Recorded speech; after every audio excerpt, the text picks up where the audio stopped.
صلاة الله سلام بسم الله الرحمن الرحيم. السلام عليكم ورحمة الله وبركاته.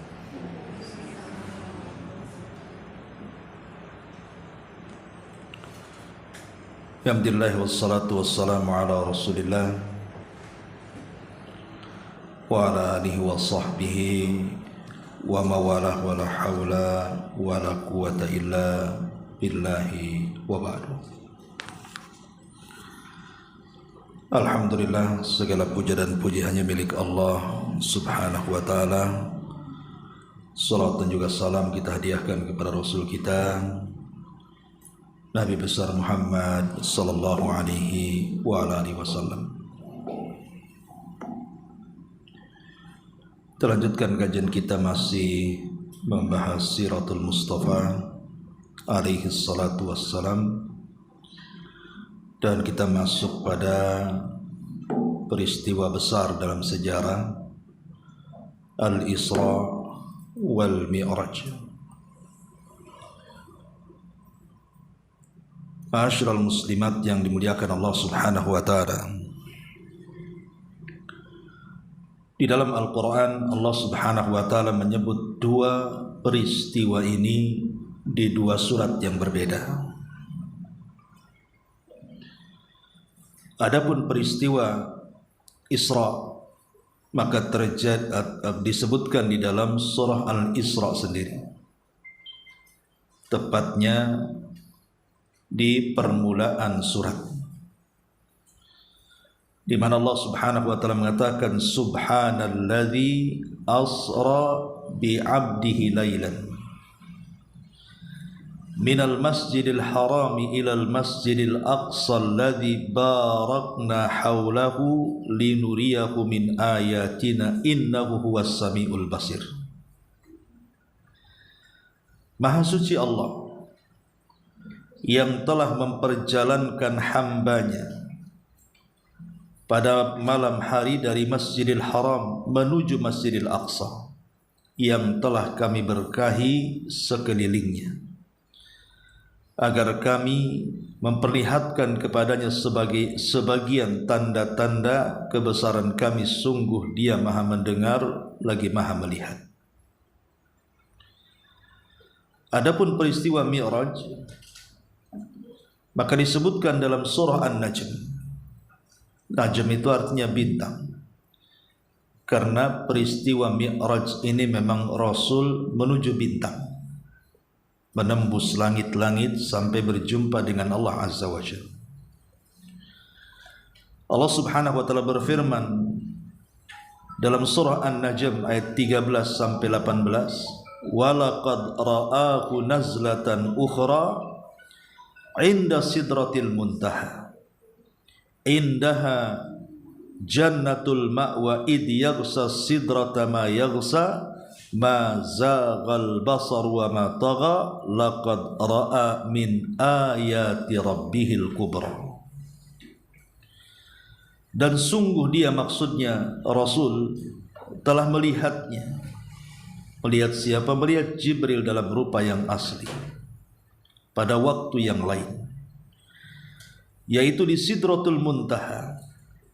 Di dekatnya ada sorga tempat tinggal, di mana ketika Sidratul Muntaha diliputi oleh sesuatu yang meliputinya, penglihatannya tidak menyimpang dari yang dilihatnya dan tidak pula melampauinya. Sungguh Dia telah melihat sebagian tanda-tanda kebesaran Rabb-Nya yang maha besar. Di sini Allah mengatakan laqad ra'a min ayati rabbihil kubra. Sungguh Rasul telah melihat sebagian tanda-tanda besar Allah. Di mana? Di langit sana, yang Allah subhanahu wa ta'ala perlihatkan kepada Nabi kita Muhammad sallallahu alaihi wasallam.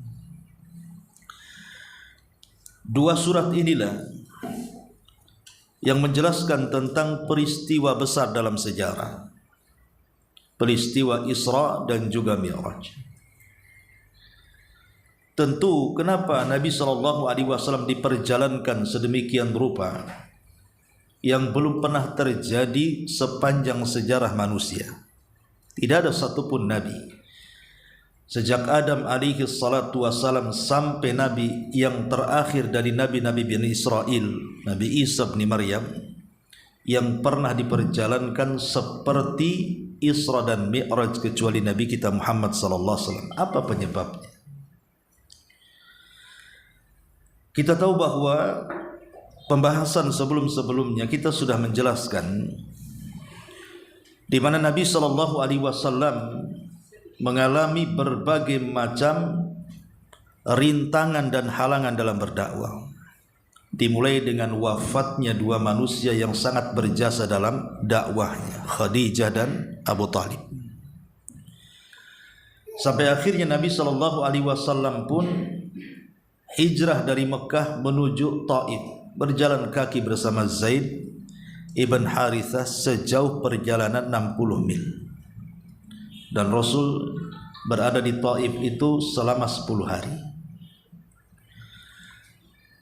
Nabi SAW berusaha selama 10 hari itu berjalan dari satu kabilah ke kabilah berikutnya di Taif.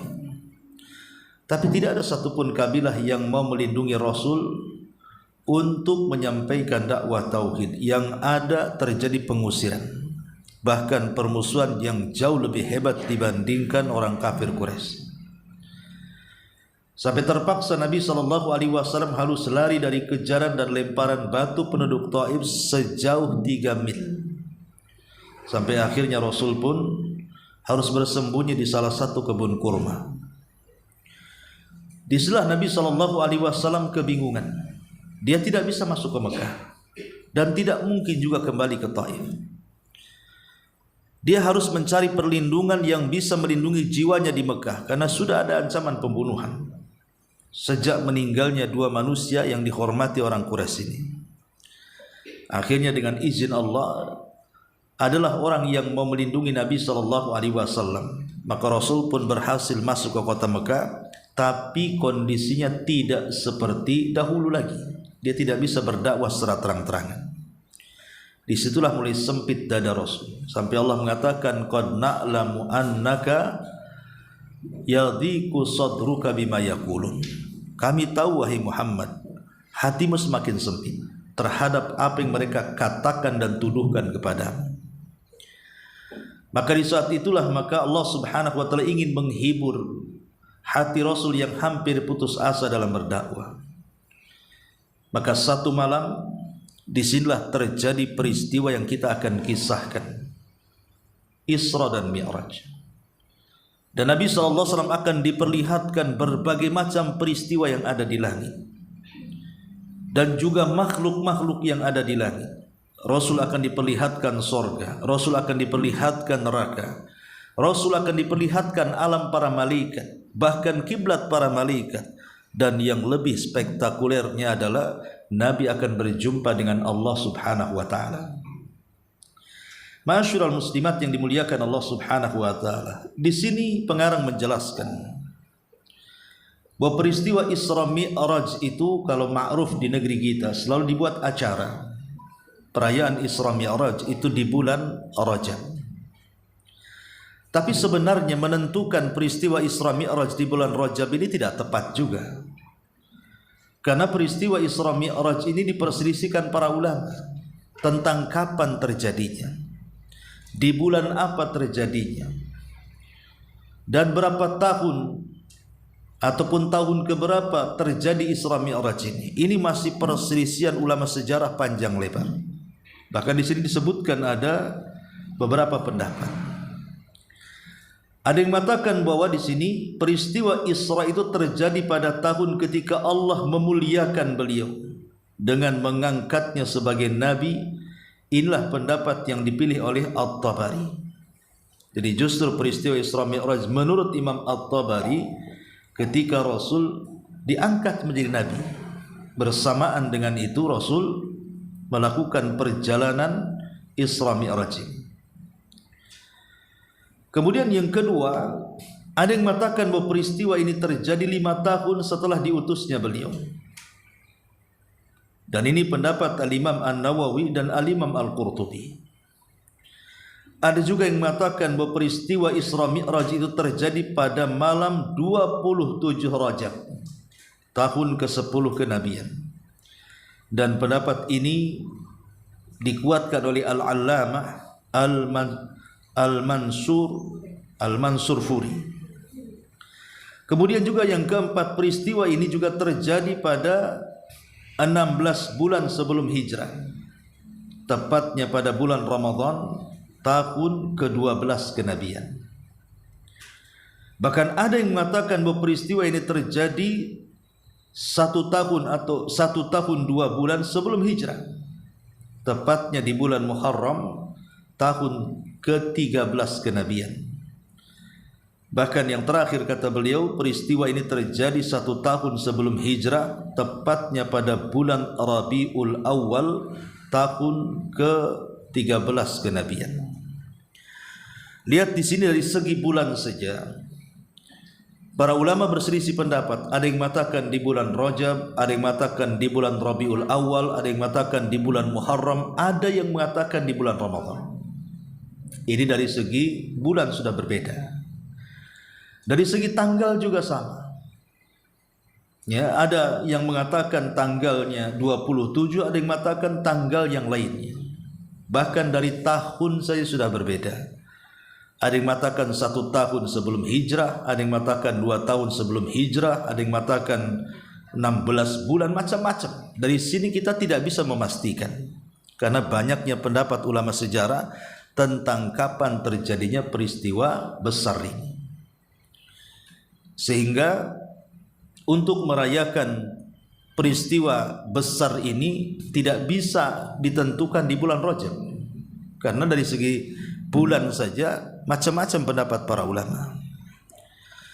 Ma'asyiral muslimat yang dimuliakan Allah Subhanahu wa taala, itulah penyebab kenapa Nabi SAW diisra mi'rajkan oleh Allah Subhanahu wa taala sampai menembus langit dan sampai ke Sidratil Muntaha, karena Allah ingin menghibur Rasul supaya Rasul semakin teguh lagi, dan Rasul akan mendapatkan pelajaran banyak setelah peristiwa ini.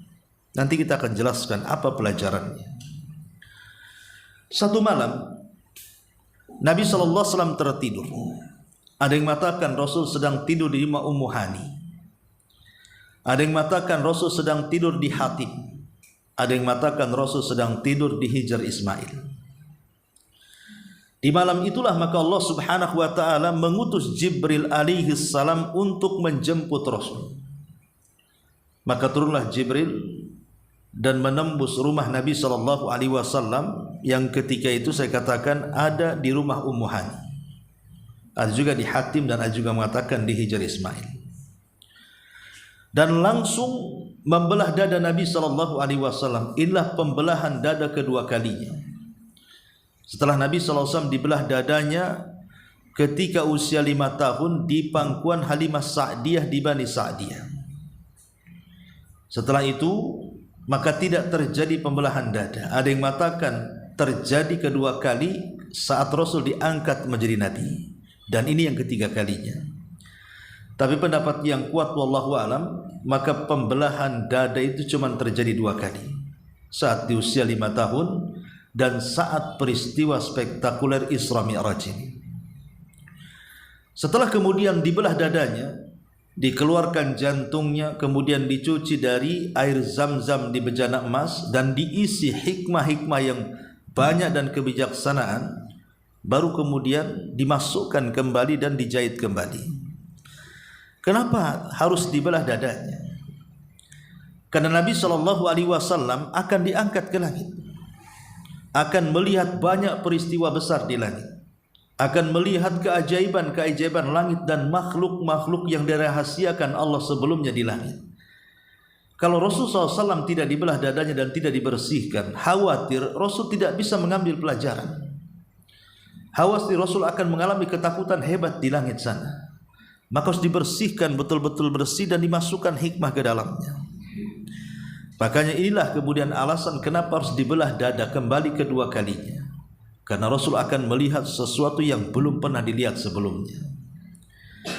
Baru setelah itu Nabi SAW bersama Jibril dibawa keluar, dan Allah Subhanahu wa taala sudah memerintahkan satu makhluknya di bumi, tunggangan para nabi, yang disebut dengan buraq. Buraq ini secara postur tubuh dia lebih kecil dibandingkan kuda, tapi lebih besar dibandingkan keledai, dan memiliki perawakan panjang dan berwarna putih, dan di malam hari akan bercahaya. Dalam riwayat Bukhari, sekali langkah itu sejauh mata memandang. Itulah binatang para nabi yang disediakan Allah Subhanahu wa taala. Lah ketika Nabi SAW hendak menunggangi buraq, dalam hadis yang lemah disebutkan bahwa yang namanya binatang tunggangan dan tidak pernah ditunggangi siapapun, tentu ketika hendak ditunggangi dia tidak mungkin mau. Kayak kuda liar, mau ditunggangi kalau tidak dilatih tidak akan ada yang bisa naik, pasti dia ngamuk. Itu kan wataknya binatang seperti itu. Lah buraq juga sama. Buraq awalnya tidak mau ditunggangi Nabi SAW karena bagi dia orang asing dan tidak pernah menunggang sebelumnya. Tapi Jibril alaihi salatu wassalam mengatakan kepada buraq, "Ya buraq, ma rakiba ahadun aqram min Muhammadin sallallahu alaihi wasallam." Wahai buraq, tidak ada manusia yang akan menunggangi dirimu yang lebih mulia dibandingkan Muhammad. Diam kau wahai buraq. Dari situ kemudian Rasul pun berhasil naik ke atas buraq. Selesai kemudian naik di atas buraq, maka melesatlah dua makhluk Allah mulia ini. Menuju mana? Menuju ke Palestina. Ada yang mengatakan bahwa saat perjalanan Rasul dengan Jibril di atas buraq itu, maka Nabi SAW kemudian disinggahkan di dua tempat suci. Pertama di Bethlehem. Bethlehem itu tempat kelahiran Isa bin Maryam. Yang kedua di Bukit Tur, tempat wahyu Allah turun kepada Musa alaihi salatu wassalam. Jadi Nabi SAW disinggahkan di tempat-tempat suci, di tempat-tempat di mana diturunkan para nabi di situ. Karena Nabi sendiri berasal dari Mekah. Kemudian juga Bethlehem asalnya Isa bin Maryam. Kemudian Bukit Saina, disitulah Musa diangkat menjadi nabi. Dan Rasul akan singgah di Masjidil Aqsa. Dan tempat-tempat yang disinggahi itu dijadikan sumpah dalam Al-Quran. Wattini wazzaitun wa turi sinina wa hadzal baladil amin. Wattin artinya demi tumbuhnya tin. Tin itu semacam buah tin dan itu tumbuh di Syam. Ya. Begitu juga zaitun. Ada yang mengatakan di Irak, ada yang mengatakan di Syam. Kemudian wa turi sinin di Mesir. Wa hadzal baladil amin maksudnya di Mekah. Di mana dalam perjalanan Nabi SAW masuk ke dalam sumpah-sumpah ini. Karena Rasul kemudian ke tempat kelahiran Isa di Syam, kemudian ke tempat turunnya wahyu di Mesir, dan Nabi SAW berasal dari Baladul Amin Mekah dan sampai di Palestina, jantung kota daripada Syam. Disitulah Nabi SAW sampai di Masjidil Aqsa. Lah saat Nabi SAW sampai di Masjidil Aqsa, maka Nabi SAW kemudian menambatkan buraq di sebuah dinding, yang kemudian dinding itu hari ini disebut dinding ratapan. Bagi orang-orang Yahudi, maka mereka akan meratap di dinding itu. Dulu dinding itu tempat tambatan buraq. Pertanyaannya, bukankah buraq tidak mungkin lari? Kenapa harus ditambat? Dia binatang yang memang Allah Subhanahu wa taala utuskan untuk ditunggangi para nabi. Dibiarkan pun dia tidak akan lari. Kenapa mesti ditambatkan? Mesti diikatkan di bebatuan itu. Di sini ada pelajaran besar bahwa Nabi SAW mengajarkan kepada kita tentang inti daripada tawakal. Jadi tawakal itu bukan hanya sekedar doa, tetapi juga ada namanya akhdhu bil asbab, mencari sebab. Doa saja tidak cukup kalau tidak mencari sebab. Orang berdoa minta rizki, kalau tidak bekerja tidak akan datang rizki. Orang berdoa pengen anak, kalau tidak menikah tidak mungkin punya anak. Ada anak muda masuk ke masjid, Ya Allah berikan saya anak, kawin pun tidak, anak siapa? Ya, jadi harus nikah dulu baru kemudian punya anak. Itu namanya akhdhu bil asbab. Ya, mencari sebab. Makanya Nabi SAW menambatkan borok itu. Walaupun borok itu tidak akan kemana-mana sebenarnya, tetapi dalam rangka mengambil sebab, karena nanti juga Rasul akan pulang lewat borok, kan gitu. Makanya borok itu ditambatkan. Itulah pentingnya kita tawakal kepada Allah Subhanahu wa taala dengan berdoa, i'timadul qalbi ala Allah, menyandarkan hati kepada Allah, ma'a akhdhi bil asbab, beriringan dengan itu ambil sebab. Lah kemudian setelah menambatkan borok, kemudian Rasul SAW masuk ke dalam Masjidil Aqsa, masjid yang dibangun oleh Sulaiman alaihi salatu wassalam ini. Ketika masuk saja sudah ditunggu para nabi. Pertanyaannya, bukankah para nabi sudah meninggal? Dan bukankah orang yang meninggal itu tidak mungkin hidup kembali bersama ruh dan jasad? Maka ulama menjawab, boleh jadi mungkin para nabi itu datang ke masjid itu dalam bentuk ruh, yang kemudian ruh itu digambarkan di hadapan Rasul, seolah-olah Rasul sedang mengimami semua para nabi yang ada di Masjidil Aqsa itu. Jadi digambarkan kepada Rasul. Lah setelah kemudian Nabi SAW kemudian mengimami solat bagi para nabi dan Rasul, apa hikmahnya? Ada yang mengatakan bahwa kenapa Nabi SAW memimpin salat, seolah-olah para nabi dan rasul itu hendak mewakilkan estafet dakwah tauhid kepada nabi akhir zaman. Makanya bentuk estafet terakhir di mana tidak ada nabi setelah Nabi SAW, maka dialah nabi yang terakhir yang akan terbebani dengan dakwah tauhid sebagaimana sebelumnya dibebankan kepada setiap para nabi dan rasul sebelumnya. Dan dengan Nabi SAW salat di belakang para nabi itu menunjukkan bahwa di mana ajaran Islam akan sampai kepada para nabi yang ada di belakangnya. Jadi dakwah Islam akan sampai ke daerah-daerah dan negara-negara para nabi yang ada di belakangnya. Dan betul, hari ini kita lihat Islam, kita tahu bahwa para nabi itu turun di 3 negara, di Mesir, di Irak, di Syam, dan di Jazirah Arab. Ya. Sekarang 4 negeri itu dipenuhi dengan Islam. Mesir mayoritas Islam, Irak mayoritas Islam, Syam apalagi, Jazirah Arab apalagi, Mekah, Madinah dan sekitarnya. Dan bukan hanya sebatas 3 negara, 4 negara yang dijadikan sumpah dalam surah At-Tin itu, tetapi Islam sudah sampai ke seantero dunia. Hampir semua benua di dunia ada Islam. Ya. Di mana negara, bahkan negara yang mayoritas kafir saja ada Islamnya di situ. Rusia yang jelas-jelas kafir saja ada Islamnya di situ. Amerika juga sama, di Cina juga sama. Jadi semua benua ada Islam di situ. Itulah hikmah kenapa Rasul berimam dan makmumnya semua para nabi, seolah-olah ajaran Rasul akan sampai di negara para nabi yang diimaminya itu. Baru setelah itu Jibril datang dalam riwayat Bukhari membawa 3 minuman. Pertama Rasul ditawarkan susu, kemudian yang kedua dibawakan madu, kemudian yang ketiga dibawakan khamar.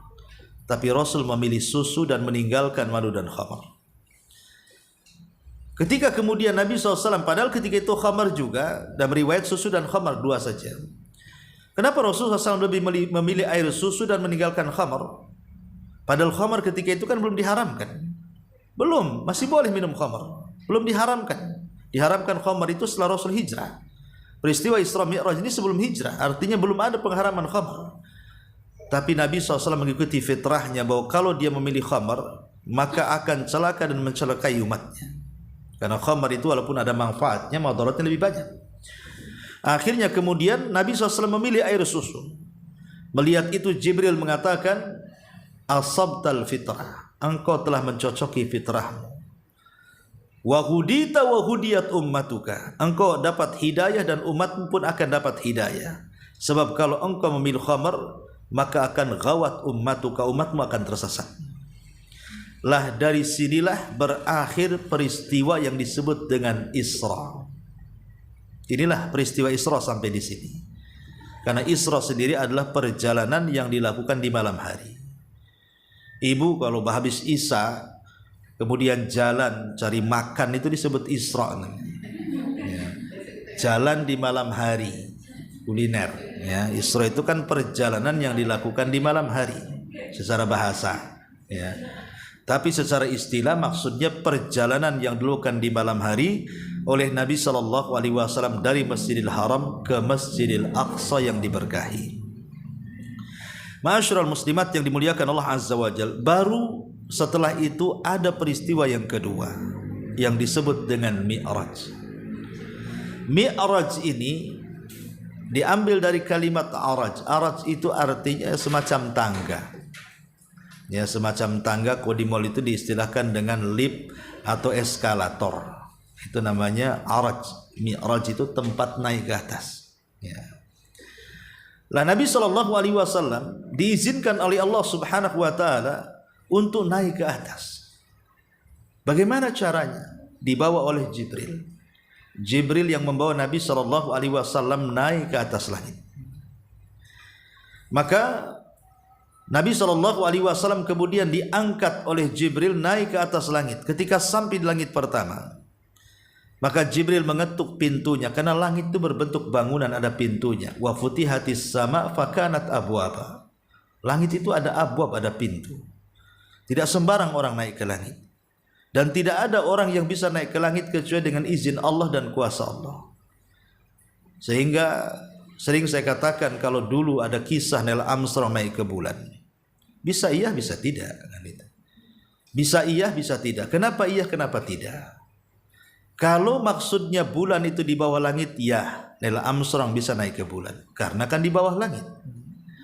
Tapi kalau Neil Armstrong naik ke bulan dan posisi bulan di atas langit, mustahil Neil Armstrong naik ke bulan. Karena langit itu bentuk bangunan, harus ada pintunya.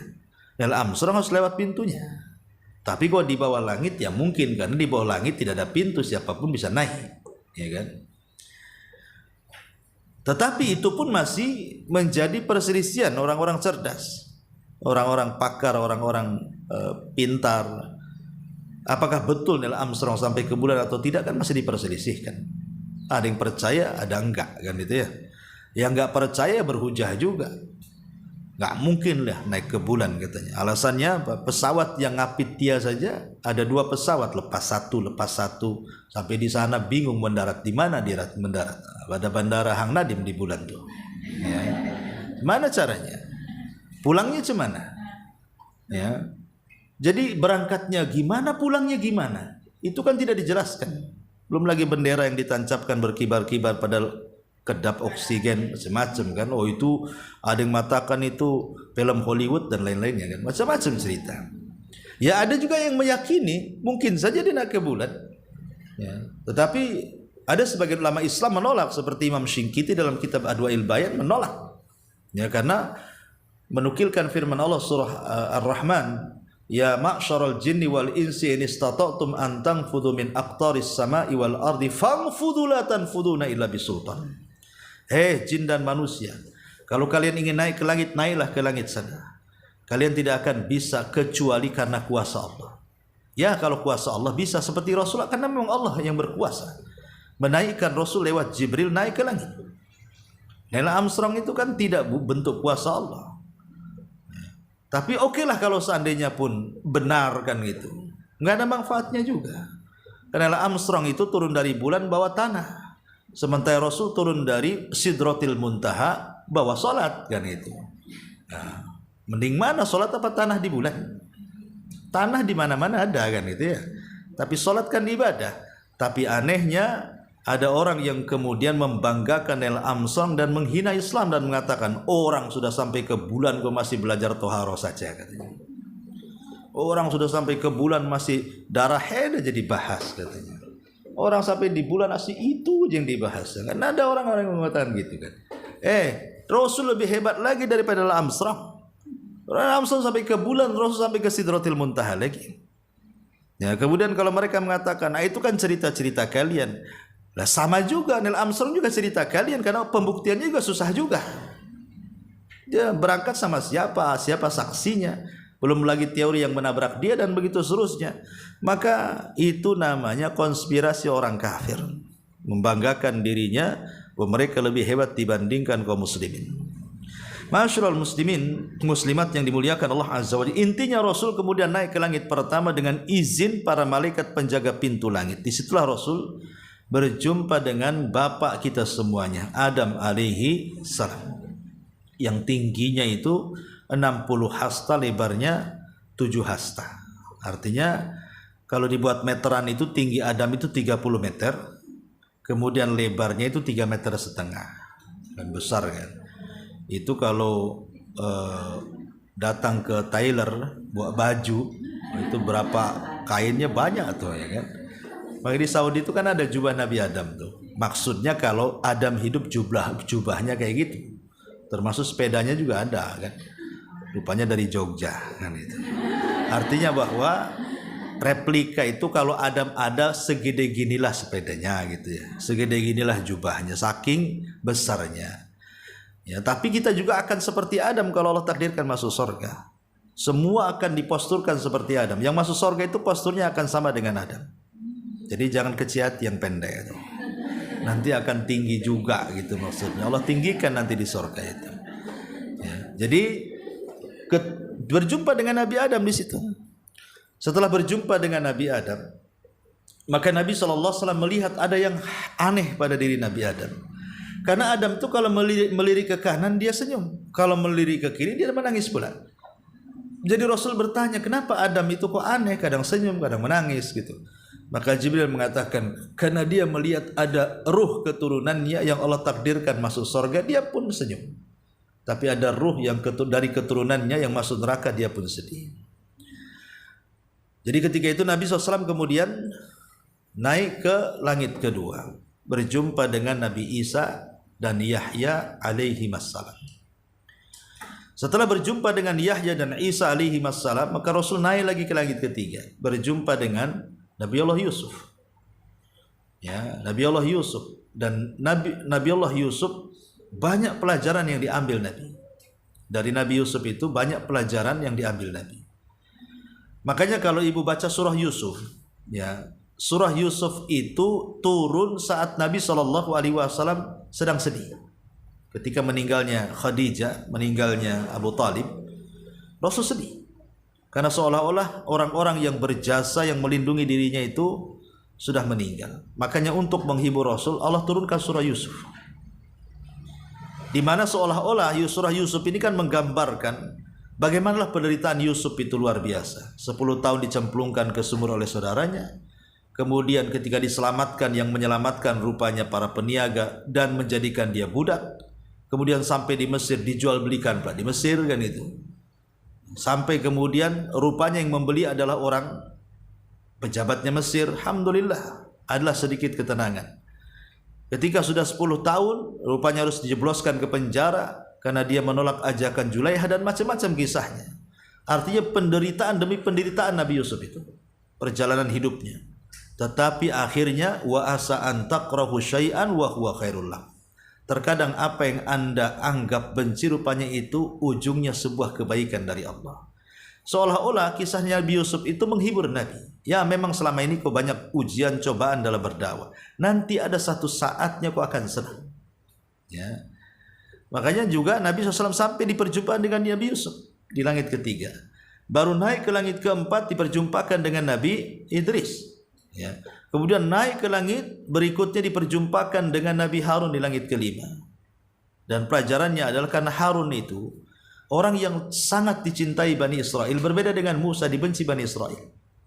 Sama-sama Nabi Bani Israel, tapi Harun itu dicintai karena kelembutannya. Nabi Musa dibenci karena keras. Ya. Apalagi Harun itu dari kecil sampai diangkat jadi nabi, sampai meninggal tidak pernah keluar dari Bani Israel. Tapi Musa kan dari kecil sampai dewasa di rumah Fir'aun, yang musuhnya Bani Israel. Setelah dewasa kemudian dia membunuh, akhirnya hijrah ke Madian. 10 tahun di Madian. Baru setelah diangkat jadi nabi, baru dia kumpul bersama Bani Israel. Jadi kurang akrab dengan Bani Israel itu kan. Tapi kalau Harun kan memang dari kecil sampai meninggal di tengah-tengah Bani Israel. Makanya Bani Israel suka dengan Harun, dengan kelembutannya, dengan sifatnya, dengan akhlaknya. Artinya bahwa dengan perjumpaan Rasul dengan Harun, seolah-olah Rasul, nanti satu ketika akan dicintai umatmu. Ya mungkin sekarang dimusuhi, tapi nanti akan dicintai. Dan kita lihat hari ini, tidak ada manusia yang tidak mencintai Nabi kalau dia seorang muslim. Ya, maka diperjumpakan dengan Harun. Baru setelah Harun, naik ke 6, berjumpa dengan Nabi Musa. Disitulah Nabi SAW dapatkan pelajaran bahwa Musa itu Nabi yang paling sabar. Walaupun disakiti Bani Israel, dia tetap sabar. Sampai Rasul mengatakan, rahimallah akha Musa, laqad udhiya katsiran fasabara. Sungguh telah banyak ujian yang menimpa saudaraku Nabi Musa, semoga Allah merahmatinya. Dia tetap sabar dari ujian itu. Seolah-olah Rasul diperintahkan Allah, sabarlah engkau seperti sabarnya Musa. Wasbir kama sabara ulul azmi minar rusul. Sabarlah engkau Muhammad sebagaimana ulul azmi sudah sabar mendahului kamu. Baru yang terakhir berjumpa dengan siapa? Ibrahim alaihissalam, yang merupakan kakek Nabi SAW. Di sekitarnya banyak anak-anak kecil ya, yang berada di taman-taman, dan dia sedang bersandar di tiang Baitul Ma'mur. Ya al-jaza min jinsil amal, karena dia sudah membangun Ka'bah, maka dia disandarkan di Ka'bah para malaikat. Dan di sekitarnya anak-anak kecil. Ada yang mengatakan anak-anak kecil itu anaknya orang-orang kafir yang mati di waktu bayi, karena mereka masih fitrah, belum berbuat dosa. Makanya mereka tetap masuk surga menjadi anak-anak. Dan di sekitar Nabi Ibrahim ya, ramai anak-anak orang-orang kafir yang meninggal ketika bayi. Ma'asyiral muslimat yang dimuliakan Allah Azza wa Jalla, baru dari situ Nabi SAW diperlihatkan Baitul Ma'mur. Karena kan sudah dekat, tiangnya kan jadi sandaran Nabi Ibrahim. Atasnya Baitul Ma'mur. Baitul Ma'mur itu Ka'bahnya para malaikat. Jadi Ka'bah para malaikat yang setiap hari kata Rasul 70.000 malaikat masuk tawaf, kemudian sehari itu mereka ibadah, kemudian keluar dan tidak pernah kembali. Besoknya masuk malaikat yang berbeda dengan jumlah yang sama 70.000, kemudian tawaf satu hari, kemudian setelah itu keluar dan tidak kembali. Besoknya lagi datang malaikat dengan jumlah yang sama, kemudian pergi dan tidak kembali. Menunjukkan apa? Banyaknya jumlah malaikat. Siapa yang bisa menghitung jumlah para malaikat? Wa may ya'lamu junuda rabbika illahu, kata Allah. Tidak ada yang tahu jumlah malaikat kecuali Allah. Saking banyaknya tentara Allah. Makanya kenapa Allah Subhanahu wa taala tidak berhajat dengan kita manusia? Kita yang berhajat dengan Allah. Tentara dia sudah banyak di langit.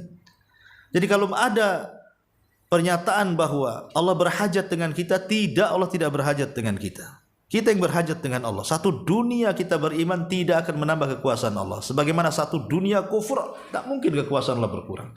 Karena memang sudah banyak makhluk Allah yang beriman. Ya. Hanya manusia dan jin saja yang terkadang ada yang beriman, ada yang tidak. Tapi Allah tidak berhajat dengan manusia dan jin. Manusia dan jin itulah yang berhajat dengan Allah Subhanahu wa taala. Baru sampai di Sidratil Muntaha, Jibril tidak bisa lagi mengantar. Karena tidak mungkin Jibril sampai ke Sidratil Muntaha. Ada yang mengatakan sidrah itu ya pohon bidara, sidr, pohon yang sangat besar sekali gitu ya. Dan muntaha itu akhir dari ilmunya manusia. Sampai di situ Rasul akan ujung di situ, ilmunya makhluk sampai di situ. Ya. Ada yang mengatakan bahwa disebut muntaha itu karena akhir amalan-amalan manusia akan tergantung di situ. Kan setiap Senin dan Kamis amalan kita diangkat. Kemudian Allah melihatnya. Sampai di mana amalan itu diangkat? Sampai di Sidratul Muntaha, digantung di pohon itu. Dan Allah melihatnya. Ya, jadi itu akhir dari ilmu makhluk, ada yang mengatakan begitu, ada yang mengatakan akhir dari perjalanan amal saleh yang diangkat malaikat terakhir sampai di situ. Tapi Jibril tidak bisa naik ke situ. Sehingga kemudian Jibril pun merubah bentuknya, itulah yang disebutkan dalam surah An-Najm tadi. Laqad ra'ahu inda sidratil muntaha tadi. Rasul melihat kedua kalinya Jibril dalam bentuk asli merubah dirinya menjadi makhluk yang bersayap. 600 sayap yang terbentang satu sayap aja antara barat dan timur, atau dengan istilah hadis itu saddal ufuk, menutupi langit. Ya. Itulah dua kalinya Rasul melihat Jibril dalam bentuk asli. Baru setelah itu Rasul naik dengan menggunakan sayap, dan bahasa Arab disebut rop-rop, diletakkan di bahunya kemudian terbang sendiri. Baru sampai di Sidratil Muntaha. Disinilah kejadian besar terjadi, di mana Nabi sallallahu alaihi wasallam berjumpa dengan Allah Subhanahu wa taala, kemudian ditugaskan agar disyariatkan 50 waktu salat. Ya. Setelah kemudian mendapatkan perintah Allah agar Rasul menyampaikan kepada umatnya tentang pensyariatan wajibnya salat 50 waktu, maka Nabi SAW kemudian turun ke bawah. Dan ingat, pertemuan Nabi dengan Allah itu di balik tabir. Allah tidak pernah dilihat di dunia, karena Allah itu hanya akan terlihat di sorga saja atau di padang mahsyar. Tapi selama orang masih di dunia tidak akan bisa melihat Allah. Makanya Aisyah radhiyallahu anha mengatakan bahwa ketika peristiwa itu Rasul tidak melihat Allah, yang dilihat itu cahaya. Artinya yang dilihat itu tabirnya, karena tabirnya Allah itu cahaya. Ada yang mengatakan api, ada yang mengatakan nar, ada yang mengatakan nur. Ya, nar itu api, nur itu cahaya. Jadi Rasul tidak melihat Allah karena ada tabirnya di situ. Tabirnya cahaya. Di balik tabir itulah Allah merintahkan Rasul untuk salat 50 waktu dan juga untuk membaca akhir daripada surah Al-Baqarah, Amanar Rasul itu. Kemudian turun ke bawah, berjumpa dengan Nabi Musa, kemudian bercerita kepada Nabi Musa bahwa Allah merintahkan saya untuk menyampaikan kepada umatku salat 50 waktu. Kata Musa, jangan. Laqad jarrabtu ala bani Israil. Aku sudah mencoba kepada bani Israil ibadah yang berat. Falam yastati'un, mereka tidak sanggup. Apalagi umatmu lemah-lemah. Sebaiknya kau minta tawaran kepada Allah, kurangi. Akhirnya naik ke langit, kemudian dikurangi 5 menjadi 45. Turun lagi berjumpa dengan Nabi Musa, diperintahkan naik lagi untuk menawar lagi. Akhirnya dikurangi 5 lagi jadi 40. Kemudian jadi 35, jadi 30, jadi 25, jadi 20, jadi 15, jadi 10, tinggal sisa 5. Nabi Musa tetap mengatakan, baiknya Nabi Musa naik lagi. Umatmu tidak akan sanggup walaupun 5 waktu. Coba ketika itu Nabi nggak naik lagi, ya. Maka Nabi naik sampai naik betul-betul mengikuti pemerintah Nabi Musa kan, naik lagi, tentu naik lagi di angka 5 itu. Ya habislah kan, dikuranginya 55. Ya, enaklah tak sholat kita. Tapi di angka 5 Rasul kekeh tak mau. Kata Nabi Musa, naik, enggak mau. Naik, tak mau. Fastahyaitu Rabbi. Aku malu kepada Rabbku. Sudah 5 saja. 5 ini sama dengan 50. Karena satu kebaikan itu dilipat gandakan 10 kali lipat. Berarti 1 waktu sama dengan 10 waktu. 5 waktu sama dengan 50 waktu. Itulah yang kemudian menjadi syariat salat dalam Islam, yang membedakan ibadah salat dengan yang lain di sini. Kalau salat itu diwajibkan di langit, kalau ibadah yang lain diwajibkan di bumi. Kalau ibadah salat itu diwajibkan tanpa perantara Jibril, kalau ibadah yang lain itu ada perantara Jibril. Kalau ibadah salat itu ibadah undangan langsung dari Allah dalam peristiwa Mi'raj, kalau ibadah yang lain tidak. Itulah bedanya ibadah salat dengan yang lainnya. Jadi ibadahnya tanpa perantara, diwajibkannya di langit dan dalam bentuk undangan. Makanya kenapa salat dalam Islam itu sangat mulia, pembeda antara mukmin dan kafir. Maka jangan pernah meninggalkan salat 5 waktu, karena itulah kewajiban yang siapa meninggalkannya bisa kufur. Lah, ma'asyiral muslimat yang dimuliakan Allah Azza wa Jalla, dalam peristiwa Isra Mi'raj ini banyak yang dilihat Nabi. Ini kan cerita secara global saja peristiwa ini, ya. Apa yang dilihat Nabi sallallahu alaihi wasallam dalam peristiwa Mi'raj ini? Pertama, Nabi sallallahu alaihi wasallam melihat neraka. Dan yang pertama dilihat di neraka adalah Malik, penjaga neraka. Ya, Rasul sempat diperlihatkan penjaga neraka, malaikat Malik. Dan itu sebagaimana sabda Nabi SAW, bahwa Rasul melihat malaikat Malik khazinun nar, penjaga neraka. Dan malaikat ini tidak pernah tersenyum. Ya. Kemudian juga dalam peristiwa Mi'raj tadi saya sudah jelaskan, Rasul diperlihatkan Ka'bahnya para malaikat, Baitul Ma'mur. Lah, Baitul Ma'mur itu posisinya itu di atas Ka'bah. Kalau dia jatuh menimpa Ka'bah, jadi satu garis dengan Ka'bah, itulah Baitul Ma'mur, ya. Kemudian Nabi SAW juga diperlihatkan Nahrul Kautsar, telaga Kautsar. Kata Nabi SAW, telaga Kautsar ini wa huwa nahrun a'tahu Allahu li nabiyhi ikraman lahu hafatahu wal hasal ladzi fi qa'rihi minal lu'lu' wa turbatuhu minal miski. Jadi Nabi SAW diperlihatkan telaga Kautsar yang di dua tepinya terdapat rumah-rumah kecil yang terbuat dari mutiara yang berrongga dan tanahnya berbau harum seperti harumnya minyak misik, ya. Kemudian yang keempat diperlihatkan dengan peristiwa yang terjadi di neraka. Apa saja yang terjadi di neraka? Pertama, Nabi SAW diperlihatkan ada orang yang diazab dengan azab yang berbagai macam. Jadi Rasulullah SAW melihat ada orang diterlentangkan. Kemudian di sampingnya ada orang yang membawa batu. Kemudian dibentur-bentur kepalanya sampai pecah. Selepas itu kemudian malaikat yang membawa batu dan memukulkan ke orang yang terlentang sampai pecah kepalanya, dia pergi mencari batu lagi. Setelah mencari batu dan dapat batu, rupanya kepalanya sudah balik lagi. Kemudian dibenturkan lagi, hancur lagi. Dia cari batu lagi.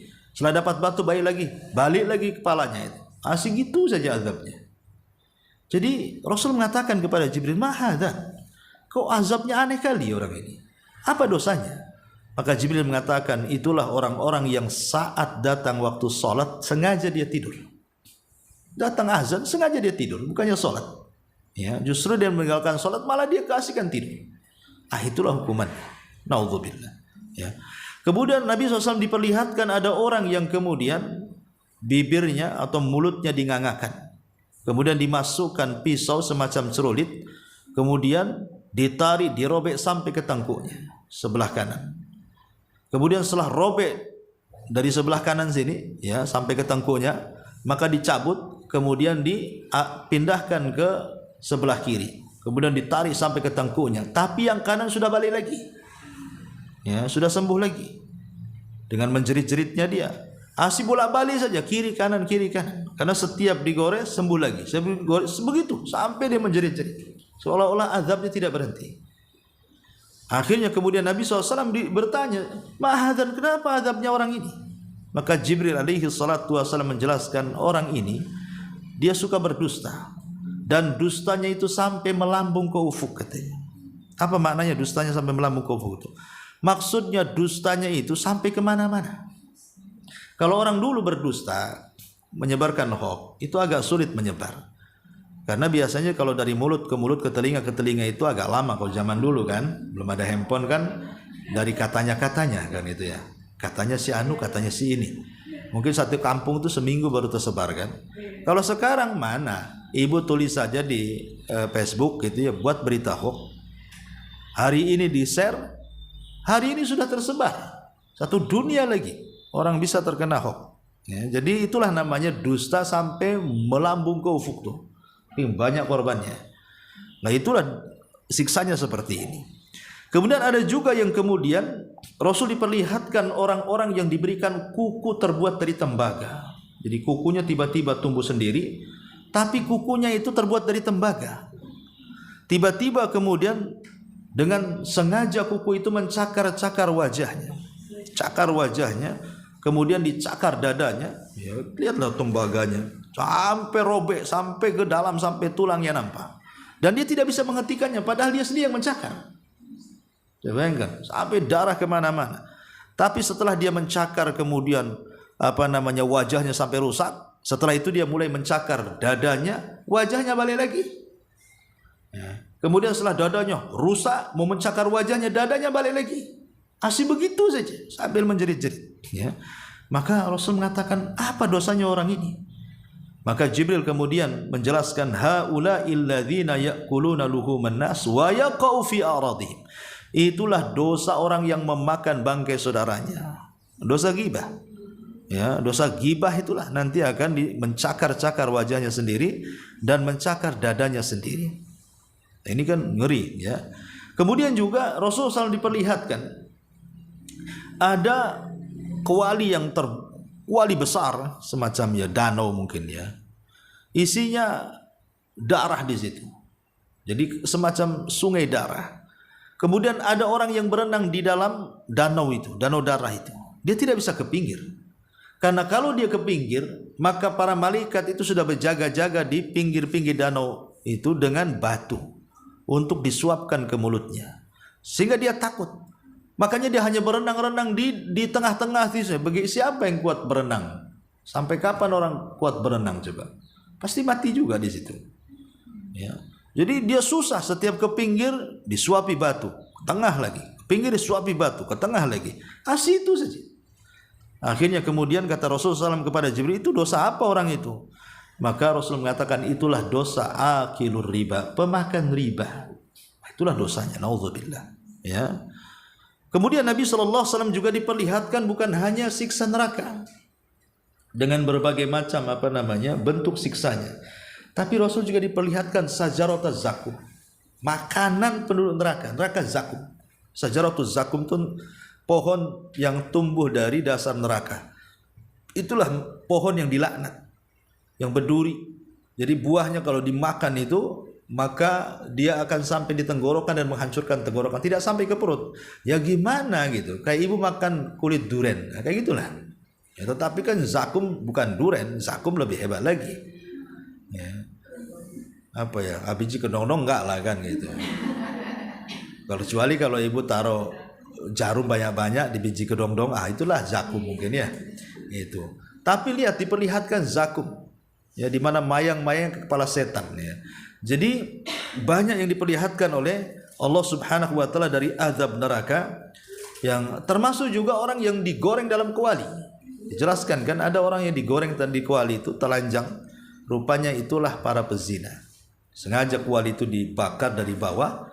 Kemudian ada laki-laki dan perempuan yang telanjang, kepanasan dalam kuali itu. Setelah ditanya siapa mereka dan azabnya apa, maka Jibril mengatakan itulah az-zaniyah, az-zani waz-zaniyah, laki-laki yang berzina dan wanita yang berzina. Sebagaimana dia merasakan kenikmatan dari kepala sampai kaki, maka dia akan merasakan azab dari kepala sampai kaki. Jadi itulah juga di antara azab-azab yang diperlihatkan oleh Allah kepada Nabi dalam peristiwa Isra dan Mi'raj itu.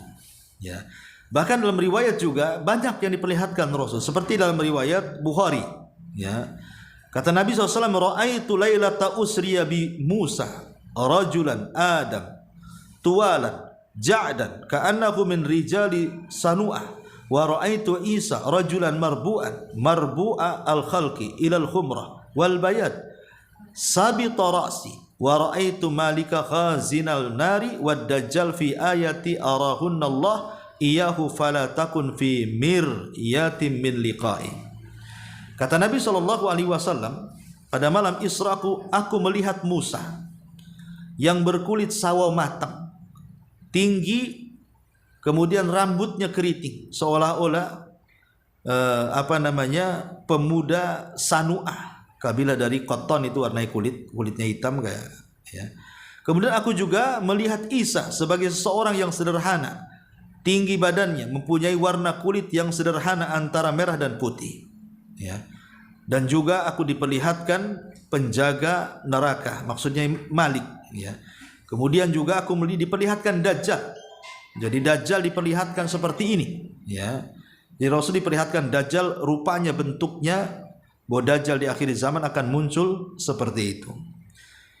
Jadi Nabi SAW diperlihatkan macam-macam, termasuk juga Rasul diperlihatkan surga, bahkan masuk ke dalam surga. Kalau neraka kan diperlihatkan, karena tidak mungkin Rasul masuk neraka, terbakarlah kan gitu. Jadi hanya diperlihatkan saja. Tapi kalau surga Rasul masuk. Rasul masuk. Ketika dalam surga, Nabi SAW mengatakan ittala'tul jannah fa idza ana bi qasri minadz dzahab. Aku masuk ke dalam surga, tiba-tiba ada istana terbuat dari emas. Heran dia. Kemudian diberitahu itu istananya Umar. Ya, maka Rasul kaget, kok Umar sudah ada istananya. Dia pengen tahu istananya kayak apa, pengen masuk. Tapi Rasul terhalang dengan bidadari yang ada di pintu istana. Karena itu bidadarinya Umar, Rasul tertunduk kemudian pergi. Makanya kemudian ketika Rasul menceritakan soal bidadari Umar, maka Umar menangis dan mengatakan, "A'alaika agharu ya Rasulullah? Apakah aku harus cemburu dengan kamu? Masuk aja," kata Umar itu. "Oh tidak, itu milikmu bukan milikku," katanya kan. Gitu. Jadi Rasul tidak jadi masuk, tapi kan diperlihatkan istananya Umar di situ. Ya, kemudian juga Rasul diperdengarkan ada suara terompah, suara sandal, tapi tak ada orangnya. Ya, kemudian Rasul bertanya, Jibril itu suara terompahnya siapa? Kata Jibril itu suara terompahnya Bilal. Bayangkan orang yang belum masuk sendalnya sudah di sorga. Itulah Bilal. Ya, ketika ditanya oleh Rasul setelah peristiwa itu, kata Bilal, karena aku selalu wudu kemudian merutinkan 2 rakaat selepas wudu. Makanya Bilal terkenal sahabat yang tidak pernah meninggalkan wudu. Batal wudu lagi sampai dia meninggal. Ya, Bilal bin Rabah.